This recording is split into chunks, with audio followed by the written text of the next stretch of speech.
Bia sekutu sebam ye mwachigo sekutu sebam midian go fu sewa sekutu sebam DL kasie body hinta no ne pa hontoma DL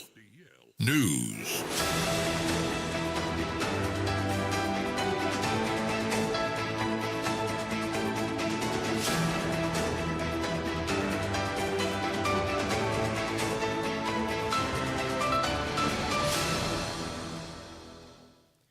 Yamamo akwapa afe kasebo no enchiremu enie yesha kasebo na se ede free asante mentenum na make say Ashanti Regional Police Command wonom ensaka ememua mako enanya wonom esusu say wonom eya kromfutechu amoa wonom abokro no pa ewo kunsu eno no wo ahafo ano southwest ewa asante mentenum na eposifo echirema na nsen krono ahodo bi kwaso hodom a emu ayeden pam no kirema eye opanima bosum atwam yi ne da na taso enson ewo mfempem mienu ne de no mu no esa bepem eye opepon bosum ayego me na taso aduonu baako mfempem mienu ne de no nsie mu wo mu kirema ene krono bi kwaso ewo mla na abo anadwo no ntu na mu kirem sade hye wo mmode am bi ekoto hye ade hye no so a ene krono we kwaso no na nya semekuma kram na eposifo akase chirim sem wombo moden ene wonom anti-arm armed robbery unit eno wa sentimentem kumase ekabomu na womka biewom nyina ye hwehwemu mapa ampanapanu na ampa ekopie mu wonom operation directorate akache ne wa Ghana Post Service atena wokrabo prementem de wode de woma tentesa akopie mu a womakwa akwache nipa we no ewo eye kunsu eno wa asentimentem na eposifo enka ne chirim sem edimpa omusaka wonom de dikan din de yaya sedu dodo abona mlane say diamond wedding finchia no eduasa enan 34 years Dr. Simienu eye ata Israel dodo abona mlane say stone ene ebo pam wedding finchia no eduasa mienu sanso na Victor Jan dodo abona mlane say city boy wedding finchia no eduno ensia de twato okwa ne din edi Stanley we afe akenten dodo abona mlane say figo wanya finchia no eduasa na emla prosifo gemre na wonom ene sentwerefo twetwen komonom ena police regional police commander DCOP osei akoto ata ekiremu sem wemehwehwemu pa ansamu nsaka ne pamu kiremu se yade akro no bono ano ayade nti omnu kwa kogena ma na memra ene wonom ayehwehwemu ede afa wonom kro no bono ehu aposifo wa santimemu ha owa wodi robbery hu dwuma ene omunu anoma wo headquarters ekabo mu ekire ememma nan yesusu se ono boss akro no ya ekoso on the 7th December ewo konsu emrante echi omomudin na didi so yodi kan no de yaya sedu yebone mrane se diamond wadi mfie aduonu nan ne otoso ye fe no ata Israel ono so yebone mrane se abodie ye sanso fe no stone obo wadi mfie aduasa mienu ne otoso miensa ye Victor Jan ono so ye fe no city boy wadi mfie aduonu nsia ena Stanley we afia kenten ono so yebone mrane se figo wadi mfie aduasa police nhwehwe mu kire se samrantia nan omoka robbery gang bi a omowo kunsu na omudi nyamransam ewo kunsu ewo kronobom Adjoa daso ewo kunsu ene ne mpatam ne kwakra mu no ena DCOP osei akoto ata echiremam yanka nkyira o magana de hye sei wonom aye krado wombekwaso abo ban agiban ahwe ma homba monsemu etimi agire ede momen na ototo sere o magana de hye sei obesere mu ada se hu sei obi abonitrimu pose onyokro na obebo wohwe ni pena mutuo ne kasem ne ade na hu se nipa wedie onyawudi obedi onyatu obetwe de agbokro no a yenyi wo masukire ntem na momwaye na hoba monsem emunyire ewo manyim emra ye kohwehwe suspect odi kan yaya sedu tabo ne mrane diamond no ne dem no yenya etuo pump action gun mienu etuo no baako eye complainant woje ne nsem sika no ne dia ye sanso hunu sekan akasia miensa mobile phones enum baako eye complainant na oba report to case ma police ne dia ye sanso nya etuo aboba bibi cartridges no aduonu mienu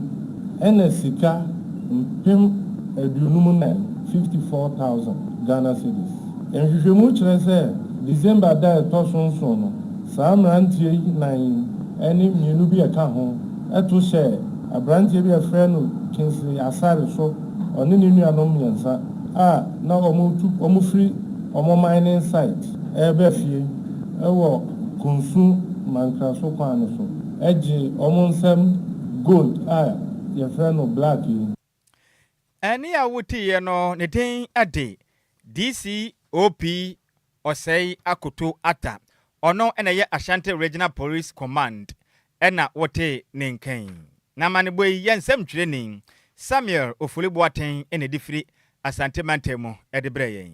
Yentoa kasebone so na Drug Law Enforcement Unit at the Magana Police Service no ewa Santimantemu ase inuboni ahodo amoje efri eye ni pabonifo bi nsama omudie eye nuboni hudwedie anomudi ewo mayimu no mo ye yesane ebeyo mbetimi esi eye nuboni hudwedie ho kwan ewo mayimu no mo bomodia ehwe se eye nuboni bi to se tramadol ene ne akeka ho no mbetimi ahye no esan se eye anti-narcotic operation no call so ewo mantama ahodo ewo mayimu no se nuboni omuji ye nyina no matimi ahye no na police for nso echiemu say yade omobo mo homodin aso mbetimi asi anokwan na mo de kokobo e de kwama nipa no mbio mo de maye omaji se nuboni hudwedie no mbedi wo mayimu esan say police for chema narcotic eye division for mbabomodin afa intelligence led operation so etimi achesa nipa bone for mo de nuboni hudwedie anomudin no mo chewo nso eye nuboni no mbesan so agye e de afiri unsem no mama mra no anywedi esan so mabo hu de rosa monjai eye nuboni hudwedie ewo maimu na de se waso e de na se osesa na obeye de omochewa emra no aniwu ebedi na Ghana Police Service for esanso di tuja echiemu se eye omahofama ye pan so mo behwe sa onban bo ho nsem betimi akoso na pomudi ho nsem so timi akoye ni titiw ewo mabnu ni mu no mbeba wode a kyerɛkyerɛ om se ne ebeye betimi agya nuboni ton ewo maimu na Ashanti Regional Drug Law Enforcement Unit Commander eye Superintendent Fraser eye Nutako edinsam edituja echiemu se eye timemfo no emomodia no momboa se ne ebeye betimi akon ate nuboni ekoso ewo maimu na obi a wonim ni bia so odi eye nuboni hudwa no enu nso betimi eyi omatuche no matimi achewo Pista de name mu benye sika nua be say de ha na mra no so no yechewa punishment na no wodin nti mesere se obi a ntwe ne ho de efiri ho tramadol codeine eno ye cough mixture but eno no mra ma ho kwan se ye ton wo Ghana hanom na shigra nu a mema efade fama eno so mra ma ho kwan se ye ton omo use no de du ba bi a ye do mo call rehab na amo akofa process nim omo ton no pa na ya na pimpi yitu omo so sapa de wonom no de du ba bi a yitu omo fo e de omo fo process bebre omo ton no omo na ye target pa de ka che omo so omo hwe omo yi na mra no ano wohye ye che omo a na de so menya ho twabre kokoba de mo omo no na ye so ready say obi o bebi o hye bia no de be hwe na che no ye hwe ma youth no den say adwuma ye no ye so ye de ye tu ye ho ye kun ye ho mama ne say youth no e ba no bia de be emfa no hu wedu boni e be twe omo afiri no boni ho ne ko ye so ayo eni ya wuti ye eye Superintendent Fraser Nutako no anaye Ashanti Regional Drug Law Enforcement Unit Commander yanto akasebo no so na yenyina mu owo mampeni abede akire akache mekire ye mame Professor Jane Nana Opoku Agyman ene odensema tudwa ekire mu am yanka nkire Ghana de hye se oman Ghana mofra bebrom empem adosia 60,000 ena wonom ne nam oman Ghana yenkura kesie mu montene so basa ni nyina eye nhweso pa wonom banya ena afi nso ahokira etwe abura koto to amadada so no ena aka wonom yin omampeni ebede akire mekire Vice President Professor Jane Nana Opoku Agyman decided to ja emram na Strategic Planning Retreat Organizer ejumedie sonkwa eye National Development Planning Commission for na hyehyɛ ya otodwa ewone akosomu opiement odinsem wei edetu dwa na okiremu am aban guso eyehye pahwe na wahu kwa do befa so am emofra hodo a wonom na nam montene na du ba bi a wonom ni kamafo yehu onom abusuafo yehu onom agofo ba ne sa na oman negative de maya enya de beboa Ghana mpuntuo ne kan kokram omampeni ebede chechire mu sem ohwe ne mu sei enkwapem fimpim yenu ne aduasamu de mekire 2030 no na yatimi aboa na mofra hoto a wonom ne nam montene basa mekire street ni mu no na dodo na atimi afirim na aboa mofra no so ahoba monsem atimi akonkanen omampeni ebede chechire mu sem wohwa mofra de na montene na edu baabi ha adwenye pe ne nyina ne sei mofra ne bi mpo awofo kwa awo so a chese mofra ho abekwasam nkrata no omonye hwem ene wonom be certificate wonom nye chese unhu abofra ne ho bibia ebempempenso bia make say omuntumi Enquires sabia mofra nya baabi a mudu omutire betumpo ne nkantem se ho masuampo omanya kwanya atimi akwakusua homa wakasa akire mi say de adure no obehia Ghana fo nyina moa ye nyina yenka mbom ti sesa bibu abakomu ade ne nyina ye moa bi na mofra dom ne nam eye montene basa no yetumi mo no nyina da entumi free ye montene so na okirema abambe kwaso aboa one yankwankrom ka bi mbeka bomu ana afi nso obi a na family obetuma ne nyina ye moa na mofra no yeti omunyi omunyina enfree ye montene so okirema wone ma ho bambo afi nso wone ma pom den ne ho masua ne yade a ehu ben sese betumi aboa na mofra dache etimi aye dache pa na o man so yenya wonom so emfa so. Distinguished guests, planning for the health, education and protection of our children and young people should always be at the heart of our development strategy. We have made notable gains in improving children's welfare. Ghana has achieved 95% to 97% coverage for the key vaccinations for the first year of life. That's good, but we need to be interested in the 3% that are not in. 3% is still high. In 2025, Ghana fully met its co-financing obligation, showing a commitment to immunization sustainability and saving millions of children from easily preventable diseases. Disparities between urban and rural areas have narrowed over the last 3 decades. School enrollment and completion rates are encouraging, especially from the KG to the JHS levels. Child marriages and unions have declined in some recent parts of the country in recent years. But, ladies and gentlemen, despite these achievements, there are still obstacles to meeting child-related sustainable development goals by 2030, which is just 4 years ahead of us. There are over 60,000 children living and working on the streets in our country, mainly in the urban centers. Many of our children are not registered at birth. Many more remain deprived in terms of health, education, nutrition, water, sanitation, housing, and protection. Child poverty undermines health and learning and increases exposure to violence and exploitation. These challenges threaten our demographic dividends and aspirations, of course, for inclusive growth. If we fail our children today, we fail ourselves and Ghana tomorrow. Eni a woti ye eyo mampeni ebedi akire Professor Jane Nana Opoku Agyemai. Yantua Kasiabone so na Food and Drugs Authority for edi abetuja chemu se niama bi ekoso ewo social media ne so se eye nipa no bi omuton dwane no ede akasha ene eye power zone bi anenu ndwane bi te se waache nkruma ene ayoyon kwan no mu chema anya de anokra ba kokrampo ewo mu na ye statement omdi betu dwa ye opepombo somne de to so aduonu wotwe ewo mfimpimienu ne aduonu nsianim ana FDA chema omuhwehwemu omuye de fa ye market surveillance no wo honum nyina no ade abibia echese ye omuye nnuane no edi sodium carbonate adodo na afre ne say ye soda ash anase light anadi ye aduane ne sansa no ye aduane mu niema eno no magye atum so betimi ede aye aduane na FDA chema wo hwe eye sene eye soda ash no ne eye bleach awodo bi te sa akasha no etie na ase eye ase ntu hu so mu yusu sa niema no wonnuane mu abedwen se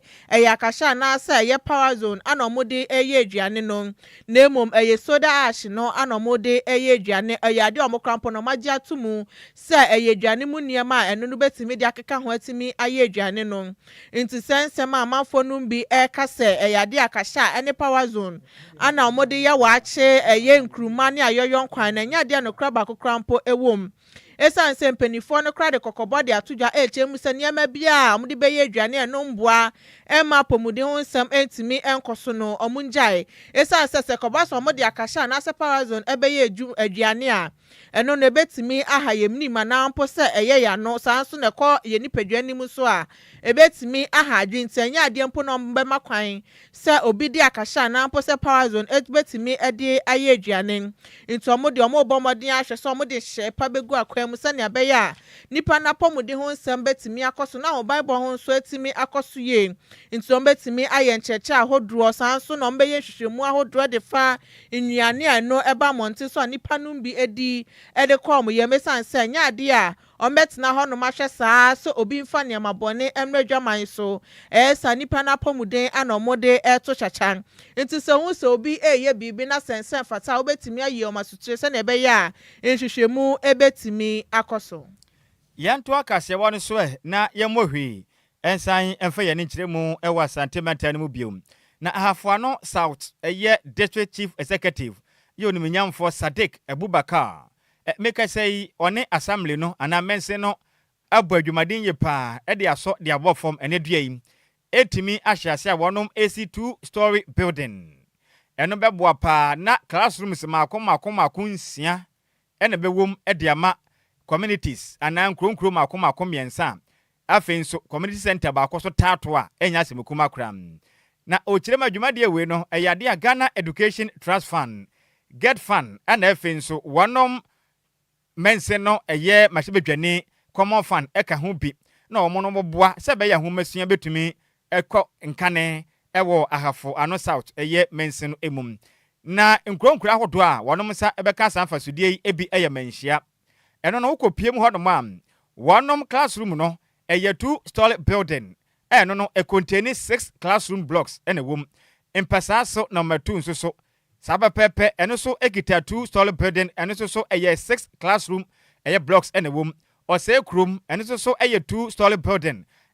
eno so kura ya no eye 6 classroom ene hyemam empasa so number 1 nso so eye 1 community center jesade hye nani baji yepam na onimnyamfo Sadiq Abubakar emra waje mre na ne sentwerefo edi nkomo na okire mi sem anamon ya woto no ne nyina ne se Ghana mampeni John Dramani Mahama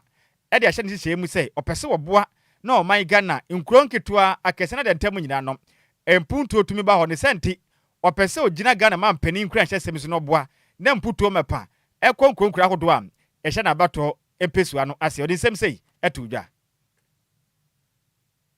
through the MP's Common Fund, so you see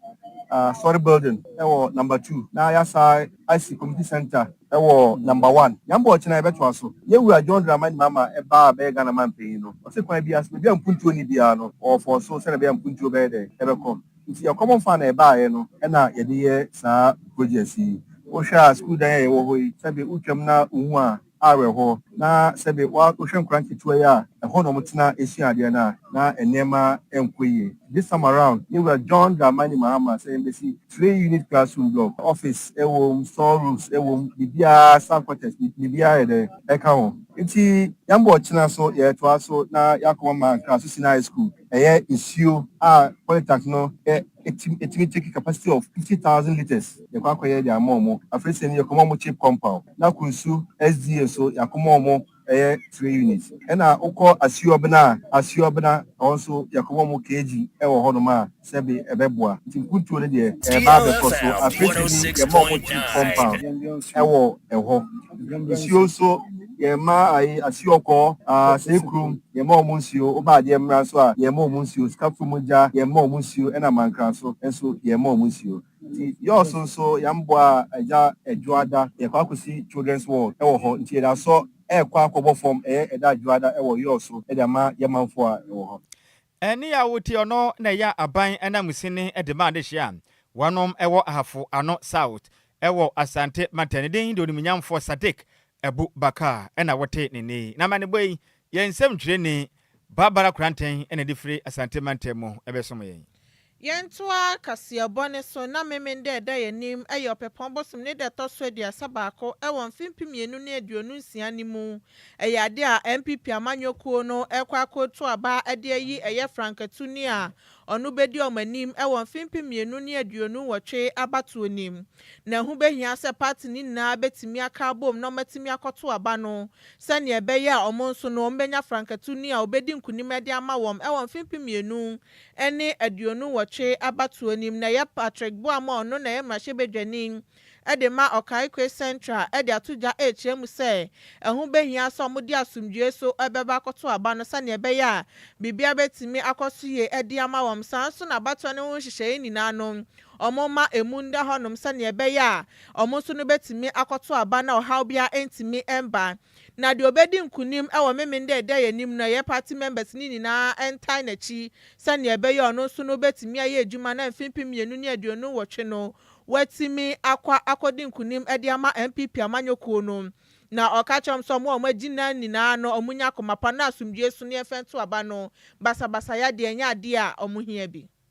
Mine is to wish the aspirants the very best, that we come out of Saturday as a very united party with one purpose, to fight and win the next general election, regardless of who emerges as a candidate. To go out there, vote for their choice peacefully, ensure that the process is carried out peacefully and transparently, and wish that we all come out happy on Saturday, having exercised our vote, electing our new flag bearer, and most importantly, going out to put in place the right structures to make the party very attractive to the ordinary Ghanaian, because MPP alone cannot win. We need a Ghanaian voter outside the MPP bracket to sympathize with our flag bearer, our parliamentary candidates, our message, our policies and program that we'll be putting out there towards the 2028 general election. Good luck to the MPP.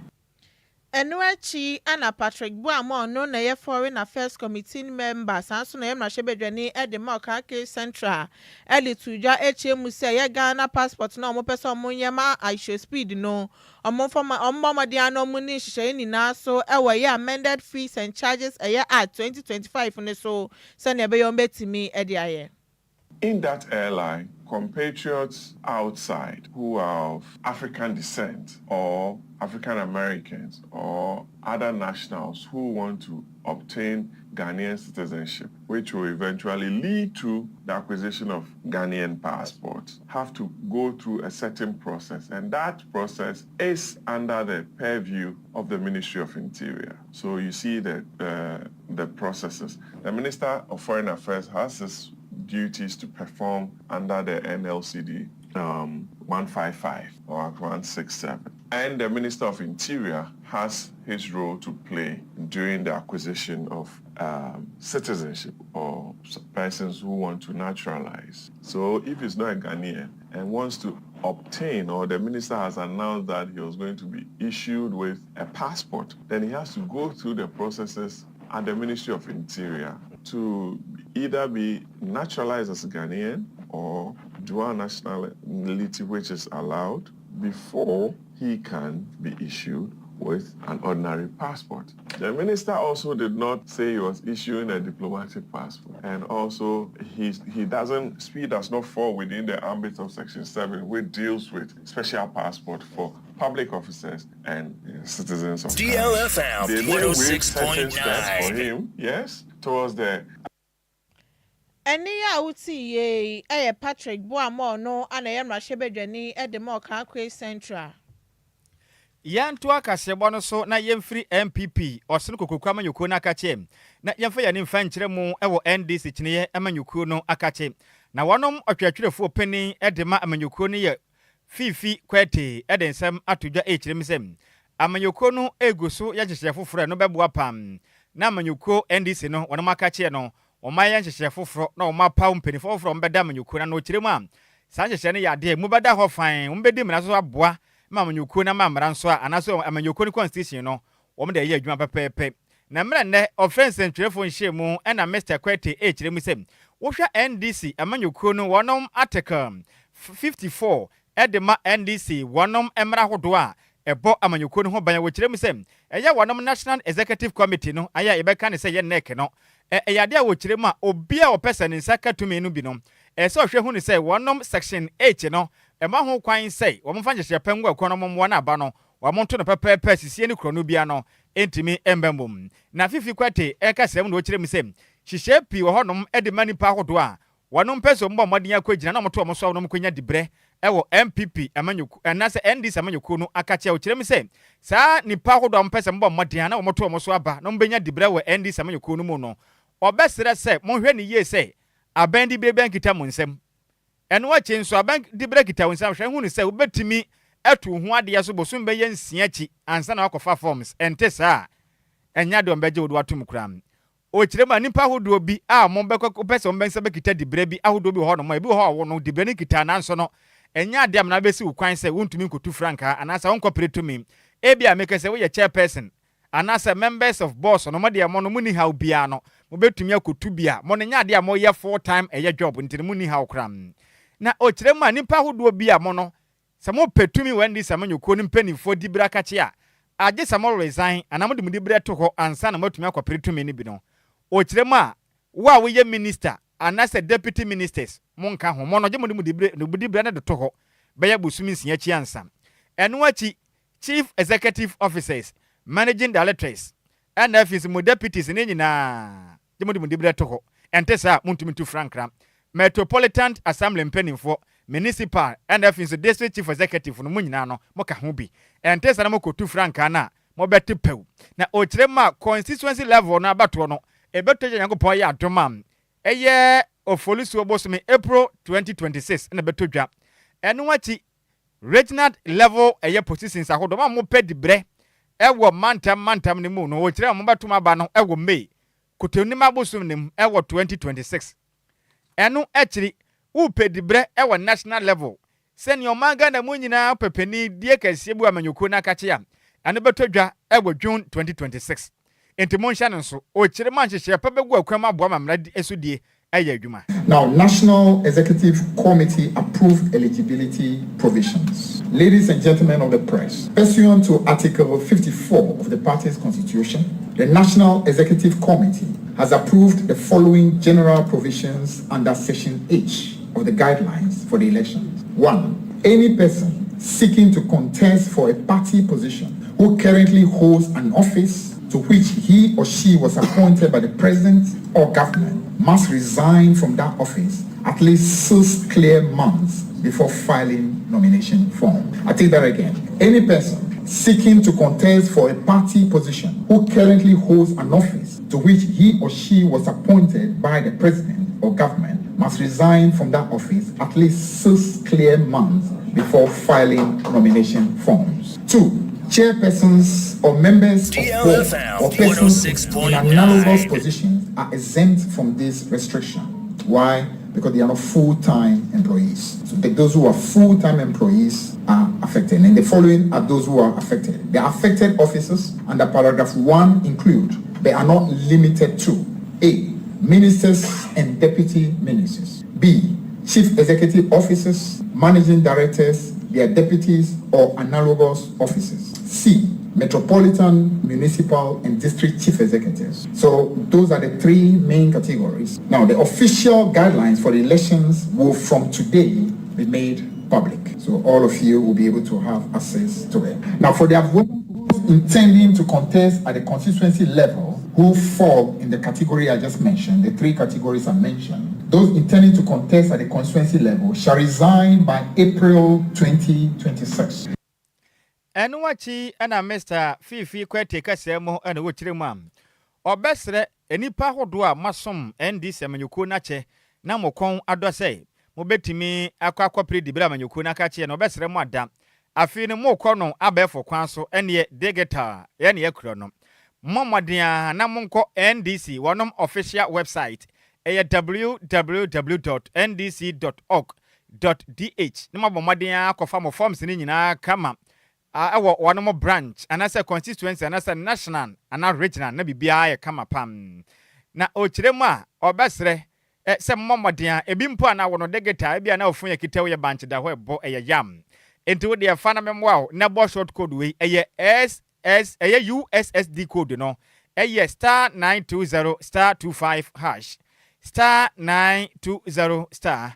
25 hash obope na wona wokro no na won sa kan bibia ne so o kire mu sei regarding the reorganization roadmap and election. The official website is www.ndc.org.gh. So take it again, www.ndc.org.gh. Now this website serves as the definite source for branch, constituency, regional, and national election update. Now 2, digital payments and nomination via smartphone or those who want to pay using the web. All financial transactions, including the payment of member dues, donations, and filing fees, as well as the submission of nomination forms, must be completed at the same website, what I mentioned earlier, www.ndc.org.gh. Now 3, USSD service, that's for non-smartphone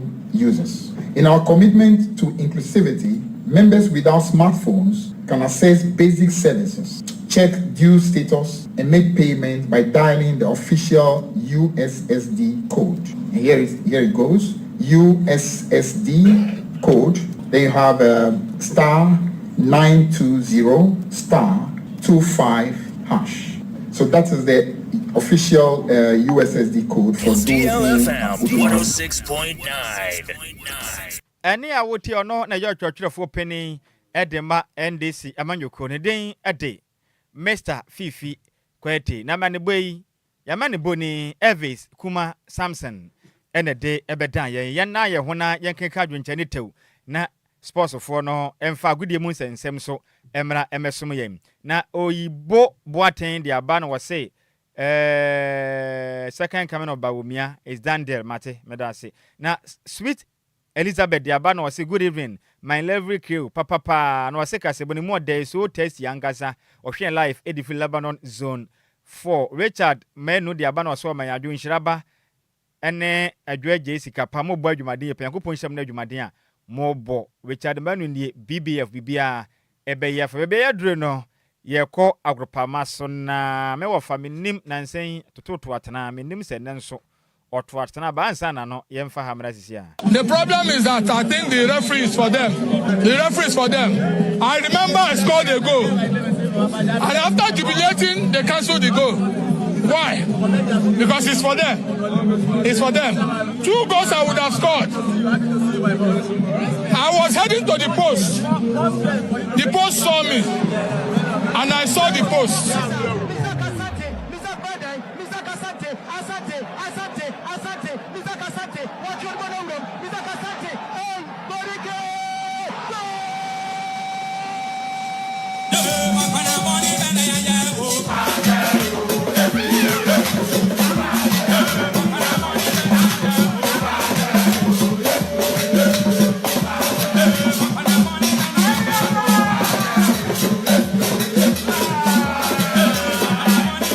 Fast Jessy atenase man kwa na chirama na kwaba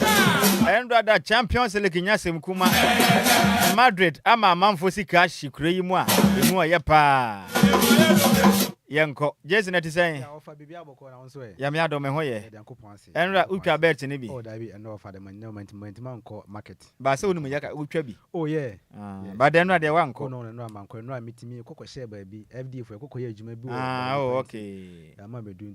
man ko market nti Madrid for match no hwe bi omo ne Benfica de man hwe bi enra again man hwe bi aya ko hwe yi no your friend say highlight no efe pa keeper ne go no kura na efe enye easy guy pa ba unse ofa we say no enshada nya de bi enwa bi asa o unse almost say Champions League ba this phase and they the second time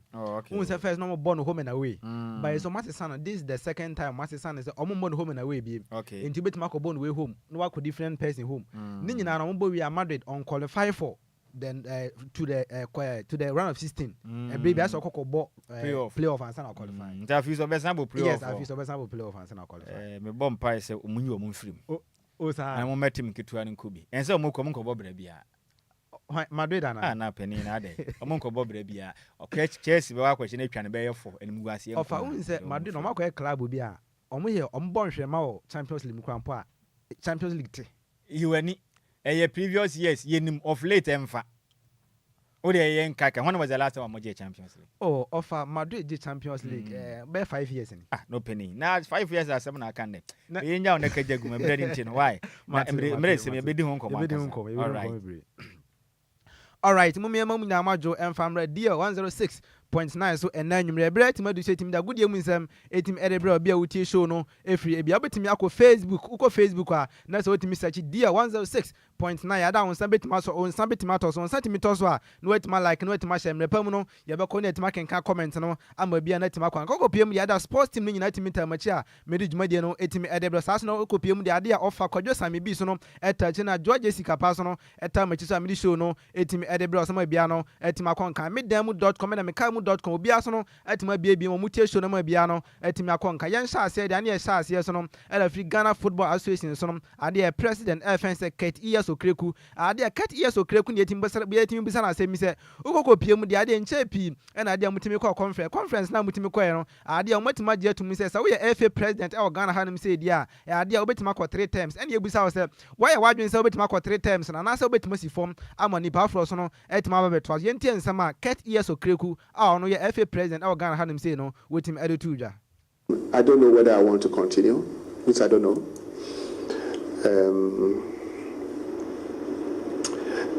I think that it's a subject I don't want to think about now. We have a little under 2 years to go. This is a long time for me to make a decision. Yes, Okreku, as we etinu to ja ewon sama no etimi san so betima to aso as a FA president for the third time and I say ontimi ento aso ya mana nso no ma ene ebisa ne zakopiem dia wo na we FA president e Ghana hanim say sa so no kopiem so Confederation of African Football so dia wo na we vice president za wo kasa nduma tu we say no etimi abom no ana pressure enhyera nim sa na yentie nsama eno so no wetimi kan. Love and my passion for the sport remains undiluted, and therefore I'm always able to find the right level of energy to execute my role and my job. My job is to serve football, and wherever I find. All right, we say in summer Ket Okreku no FA president so etimi tu dwa nro so ye break bidama enanwure ye influence nko piem e won sem from there na say na sitie ukoko piem e won media maso ye dia ade mo head coach FNC Ibrahim Tanko tima ba bonti tim ni nsem pie no etima tu dwa nsama papa FNC Ibrahim Tanko e kan nyina ne se enche pie no ma brand FNC Kamaradin so no Mahmoud koko piem e hla onduma so no e Sudan honom na brand koko piem na dia ne mmode mo so na no mo hwe se ade ne mmode mo betima konkan ma bia no etimi akoye dia ma na yebusa se tima no bo ansa na koko PM Sudan no media man as a head coach now coach Branty FNC Kamaradin Mahmoud so no ensemble no betima kan e da fa no e bra koko PM Hilal Onduma Sudan no. No, I mean Kamara is a really fantastic guy, not only on the pitch and outside the pitch is also very, very disciplined. And it's very, very painful that we are going to miss him, but I think life must go on. He also have to look for somewhere else and to try to continue his career. I wish him really, really very well. I hope that he will go. Right, we say so no enen sama papa FNC Ibrahim Tanko etimeli tu dwa break bidama enan nwe friends nko piem e won sem from the sene city ade a National Sports Authority so no ade omu PR FNC Patience Sarom Adams Mesa so no etimeli tu dwa ade ansem pi no etimeli tu dwa osise sa wo ba beje FNC ba bia FNC baba yara sports stadium so no etime ade o program and say event bia na say bia sa wo ba na say security ade ba no enshara nya intata. There's no way say o memwa sa de na anaju because takoko piem da say security no anya intata nkofo ba hono na ayo be di nsama so a ense na mfata nti sa wo ba beje baba yara sports stadium eda yo program na say anajo na say security no anya intata. There's no way say o metimi so eda yenko ne nkotie nsama pa maami efe ne say Adams Mesa so no etimi ede tuja ena ye wo ye di ni nyina to wo anim ya ka kire wo say ya kasanso so ye ade up on the security yeah ade up national security, NIB, and national signal. No. All right, we say and in some mammy offense Patience Adams Mensano etime to dwa yem breaking fan mouse okopiem e wa Azaka lady so ade a omusiwo offense Mame Evelyn Insia Mess and Mame Evelyn Insia asare so dia ade a ometima appointing so onomra me chairperson so no emfama the local organizing committee emfama U15 girls tournament enche bia betima ba so Ghana no hwehwe ade a ade na experience e wa ma football mu no ade ometima gina no so ometima appointing so no emra me chairperson so no entimi fama yuda U15 girls tournament enche bia so no ebetimi abaso Ghana hanim say sas no kopiem e wa Duana Stars o maso ye dia dia S Ghana football ya na say S Ghana football and as a player I fence Emmanuel Ajimambadu dia o metima appointing so no emma me international relationship manager so no entimi fama Duana Stars ma bia no entimi konka entimi fa last story no entimi mra na say entimi so so e local debate ne dia say na city kopiem dia da Ghana commercial bank no dia Ghana sports fund enche pi so no e no mutimi de Ghana sports fan no etimi call parliament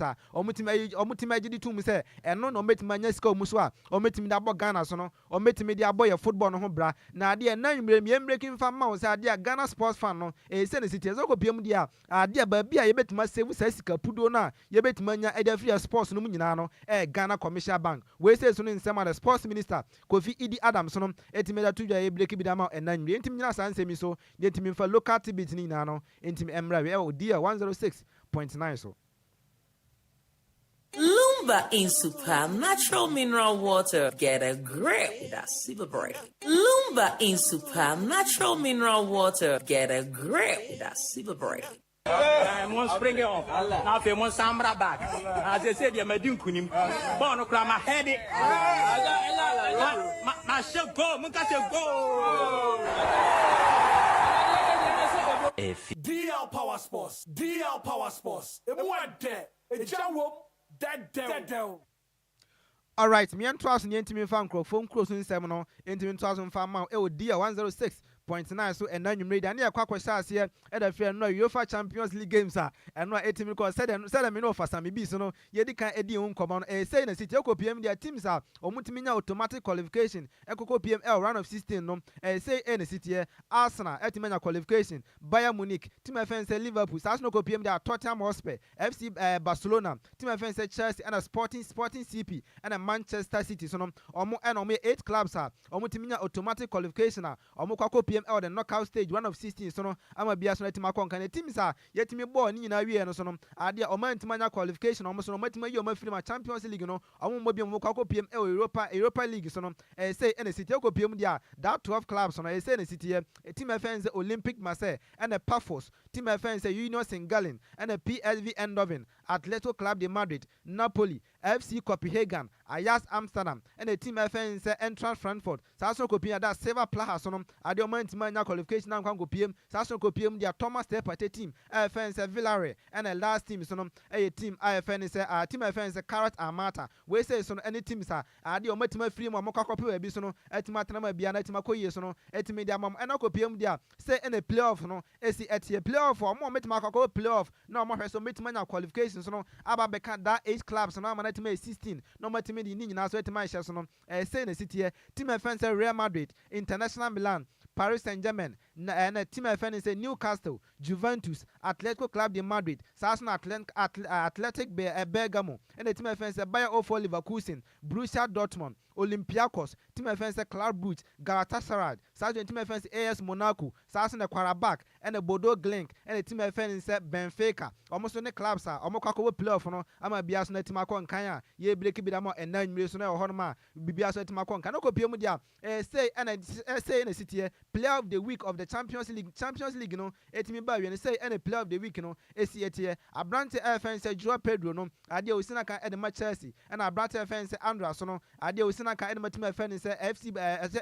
Benfica and Abrante fans Telemann so no ade ono so osina kan so no ede ma Stuttgart and Abrante fans Mark Alester so no ade ono so osina kan so no ede ma team fans Liverpool so no e ho ma ye break bi da ma we say any 4 players omatima nominate omo say we be atimi kon kan dia ba baako so no ebetima gi player of the week ama bia no etima konka no kopiem UEFA Champions League so no history mu dia Sene City Abrante defense Virgil van Dijk sena kan so no edema team defense Liverpool no center back wetima provide assist mako miensa single game so no Abrante defense Virgil van Dijk etima set that record no ne ntimi nya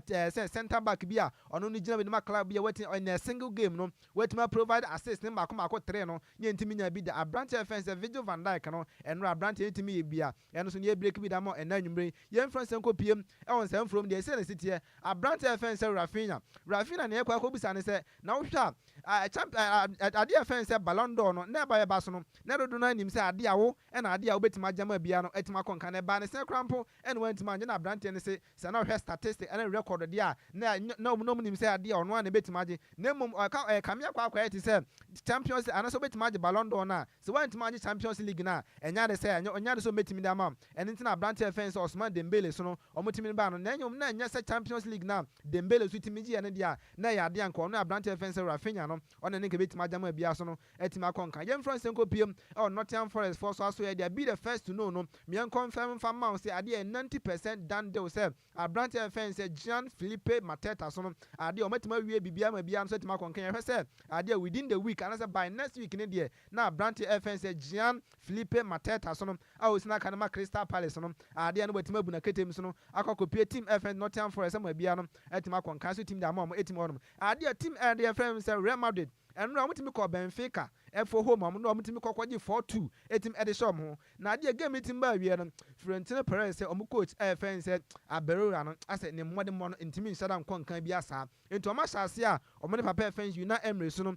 edi nkomo say ade a Sene City no etimi ende so no team FN say Aston Villa so dia onhwe na so ntimi amaje adwuma no so no ntimi nyam fama team FN Real Madrid so until we Real Madrid fans di so dia now they say utimi say money coach FN Una Emery so no asase omudi nkomo say bia no ebetimi akoye no no abetimi take job no ama bia no etima konkan so team ho no yenko PM England so dia ade ko PM do fa Sene City England clubs na omutimi nya qualification ko PM round of 16 no mko akobama bia etima konkan no ofa say ene ska obi etim nya no esi etie ko PM Arsenal Sene City ade omutimi nya 48.5 million euros ena Liverpool so no etimi nya 44.4 million euros ena team FN say Tottenham Hotspur so no ade omutimi nya 43.6 million euros ena Chelsea so no etimi nya 42.5 million euros ena team FN say Manchester City so no ade omutimi nya 42.1 million euros ena team FN say Newcastle so no ade omutimi nya 31.3 million euros so no etimi ho no ma ye break bi da mo enan mi na ofa so ko PM Champions League abako sema see about group stages etima wie Yetimanya one player ono netimasha 12 goals in 7 games no na ebintimi sida ne ma Abrante defense Kylian Mbappe Lutin so no ade enra wetimi yes ade no so ono ma ye break bi da ma say wetima bo 7 games that games team bo okokopiem da ade a in the group stages no omo team bo 8 games Abrante ne team bo only 7 sa 7 no team boy no wetimi share 12 goals ebintimi si Champions League abako se muda nti Abrante ade enra no wetimi set that record no so no etimi ho no na Abrante defense Timo Werner former Chelsea and Abrante former Chelsea player FN said Thomas Timo Werner so no say na kan so no and my team fans RB Leipzig Bundesliga no no ade done deal kwakwesi na kan so no Major League Soccer nim United States of America and my team fans San Jose Earthquake so the team on next season no so team say Abrante fans Timo Werner we see na kan so no Major League Soccer nim and my team fans San Jose Earthquake so dia man entimi nyongo and Abrante fans Paul Labili Poba but I find team FN say S Monaco say yan kanchiro bia say Abrante na say ne modern mono entimi nshada nkon kan bia sa enti omo hwese say season ne ba we ya o metimi so no etima terminating the contract no ontimi nto aso ensina kan so no entimi mfa ma team FN say S Monaco so no etimi wo no fa mami nyina sanse mi so na entimi mfa nkrofo nkro nse no nyina no entimi mra we na mitimi njam so no emfa ma e o studio A. Right, medase pa me wofa se Jessy mete won kana ache ti ma feel se eto no enti se de aye no endura mo amudi ntwe no monkafra endura nyame nko a me na mtwitwa age Bismarck okwahye bo nyame nko a se na wo hye bo senka wo hye osu bi e de betu Facebook se nja mo amubedi enti nkamo ani a sika sa me wokai obetua o se wa wani ni nkabra beji usika o sa na nka obi twa ne 10,000 na nka o vim sa de se wo ana ne fia se man kwa na wa yo kai na ofa eba be she fia ha mema bia ni fia ha ka me nkwa be ma bia ni fia ofa ye omu yi wutero ni ntina so ye na wona be ma na bia ne wo tumi di ni sese ne boka se maka sese intimi gina me na so obi ye ne hitman say what that team ono kura de mom wo fia hitman e di kan na zigie hit tie mom wo fia hitman mema no mo ye man hitman ye face Kofitela ye second Bismarck ka ho DJ Afiba kwame afum kura mpo de am so na be so ama anya afum kai giro ni man kwa vim bia ni be ofa na de na cheso bi o vim me say me na me kama ase me say omu nyina ye ma de o ye be ma no aya ye ba radio ni so o ma ye hu so ye be ma enti ya me nka ho wate all right enti me offer say Jessy now turn nka no message ni me bi ba me ntim fi na me nkona Steven Jan de aba no say news papa pam Junior Papa de aba no so manya adwodia news na mu de na Kofi Parliament de aba no say in fact odone my Ghana pa here life edi free aguna bobikuma apa nti ne ho asema yeso ma DJ Afiba abana kase bode musemufo ne ya maze mebe entwene se mu ede ema yen champion Taylor ene me wafa se Berlin na Nate Fredodoa bebo adwumaden de ko Facebook and afis YouTube kase bono wenya bi ehwe yem DJ Zigibi echinjin kase free no fuma de som ye nimrei akenka fo ye mienu di ameje so eye wofa Nhyiraba Kwadwo Sammy bi ma hoteden ene watafrija mene Adjoa Agyei Sikapa ya ko no hwan na eba the international DJ Afiba ono kwa o anti obeda and I say apprentice so chira Belinda adwuma nkakranka Belinda bebo enyum station ha no enti ya me ya do amre pam ya be send we hye yes so DJ Afiba awoso adwumadie from now to 10 p.m. non-stop music kasa nimu enyum nko a